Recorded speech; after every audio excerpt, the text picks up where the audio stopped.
حضور سے وفا ہے. کتنی لڑکیوں سے تمہارے تعلقات ہیں؟ ہنسنے کی بات میں گراؤنڈ لیول کا آدمی ہوں، اس لیے گراؤنڈ ریئلٹی کی بات کرتا ہوں. مجھے اس میں کوئی شرم نہیں آتی کہ میری تقریر میں کسی کو تبصرہ کیا ہوگا کہ میں نے سب کی فکر چھوڑ دی. مجھے ایک ہی فکر ہے، واللہ ورسولہ احق ان یرضوا.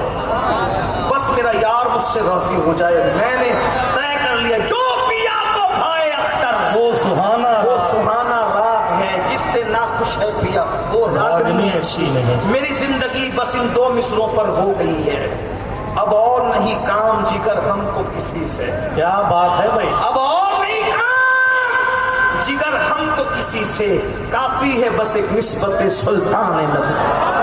کافی ہے بس ایک نسبت سلطان مدینہ. تو مجھے نہیں پتا آپ کیا تبصرہ کرو گے جودھ پور والوں، لیکن کتنی لڑکیوں سے تمہارے تعلق ہے، کتنوں سے آنکھیں لڑا. ہنسنے کی بات نہیں ہے. جتنی مرتبہ تم کسی سے حرام تعلق قائم کرتے ہو اتنی مرتبہ حضور تم سے چہرہ پھیرتے. اللہ، ایسا نبی اللہ نے دیا، ایسا محبوب دیا، اس کے ساتھ یہ بے وفائی کر رہے ہو. اسی دن کے لیے رسول اللہ نے طائف میں پتھر کھائے تھے. اللہ، ہیرو اگر چائنا ٹوپی فلم میں پہن لے تو تمہیں پہننے میں شرم نہیں ہے، لیکن اسلام پہننے کے لیے کہتا ہے تو تمہیں ٹوپیاں پہننے میں شرم آتی ہے. ہیرو اگر 3 سے داڑھی رکھ لے تو تمہیں رکھنے میں شرم نہیں آتی. اسلام داڑھی رکھنے کے لیے کہتا ہے تو یہ حضور سے وفا ہے. کتنی مرتبہ موبائل کھولتے ہو، فیس بک دیکھتے ہو، یوٹیوب دیکھتے ہو، قرآن کتنی مرتبہ اٹھا کر دیکھتے ہو. قرآن کو چھوڑ دینے والوں سن لو، جس دن قیامت کے دن میرے نبی کی شان میں وہ جلسہ منعقد ہوگا، آقا فرماتے اسی دن میں ان لوگوں کی شکایت کروں گا، اللہ میری قوم نے قرآن چھوڑ دیا تھا. جس کی شکایت شافعی یوم النشور کریں گے اسے کون بخشوائے گا؟ آج تم کما نہیں رہے ہو، کام دھندا نہیں کر رہے، ادھر رات کو بیٹھ ادھر دن کو بیٹھ، اس کے ساتھ دوستی اس کے ساتھ دوستی ہے، اس کے اوٹے پہ بیٹھ اس کے اوٹے پہ بیٹھ. موبائل سے تو ایسا، بیوی سے جو تعلق نہیں وہ موبائل.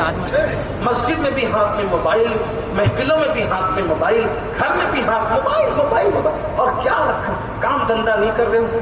اس کا نتیجہ کیا ہو رہا ہے؟ تمہاری بہنیں کسی کے یہاں کام کے لیے جا رہی ہیں، کام دھندا نہیں کر رہے ہو. تمہاری بیویاں، میں نے اس سے پہلے بھی یہ رونا رویا تھا اسی جودھ پور میں، کامیں پھر رہے ہو. نتیجہ کیا ہے؟ بلکہ اب تو یہ ہے دشمنان دین نے دنیا میں منصوبہ بنایا ہے کہ مسلم لڑکے کام دھندا نہ کریں، میں ایک ذہن دو، یہ سب رکامیں پھریں. نتیجہ کیا ہوگا؟ جب یہ کام نہیں کریں گے تو ان کی عورتیں قرضے مانگے گی لوگوں سے، ان کو خوب قرضے دے. تحریک چلی ہے، تحریک. تم کہاں ہو؟ تم کہاں ہو میرے بھائیوں؟ صرف 1-2 چیلنجز نہیں ہے ہمیں، پورا معاشرہ چل رہا ہے. بہت چیلنجز. محمد الرسول اللہ کے عقابوں، محمد الرسول اللہ کے شاہینوں، محمد الرسول اللہ کے جوانوں اور رسول اللہ کا نام لینے والوں، اور تم کس خواب خرگوش میں ہو، کس گندگی میں پڑے ہو. دنیا صدیوں پہلے پلاننگ کر چکی تمہاری بیٹیوں کی آبرو لوٹنے کا. اور کیسے کیسے؟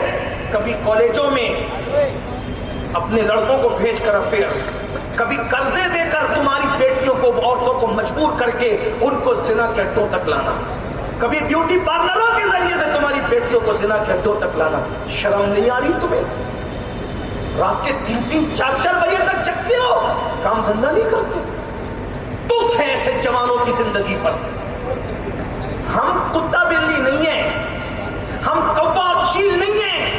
اقبال نے رسول اللہ کے امتیوں کو عقاب کہا. عقاب میرا عنوان یہ نہیں ہے، لیکن بات دل کے درد کی کہہ جاتا ہوں. اب تک میں نے عقاب کے دیے ہوئے عنوان پہ گفتگو کی ہے، لیکن میرے بھی دل کا درد سنو.